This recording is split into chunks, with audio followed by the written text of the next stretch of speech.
May inihahanda na raw ng isang high-rankang executive ng isang network ang malaking announcement sa susunod na taon.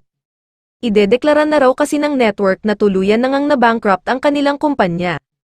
Nangangahulugan ito na wala na raw kakayahan ang network na magbayad ng kanilang mga utang, wala na rin silang kakayahan na magbayad sa kanilang mga empleyado, at wala na rin silang kakayahang mag-maintain ng natitira pa nilang mga asset.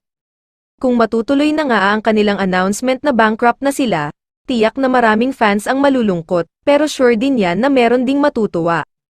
Marami namang netizens ang kanya-kanya ng hula, may nagsabi na TV5 Network, GMA o A2Z. May nagsabi naman na baka ABS-CBN ito, ngunit sa ngayon ay nanatiling content provider at hindi na network ang kapamilya. Aminado naman na bumagsak ng 52% ang tinubo ng network sa unang 9 na buwan ng 2023 kahit pa nangunguna na ito sa ratings.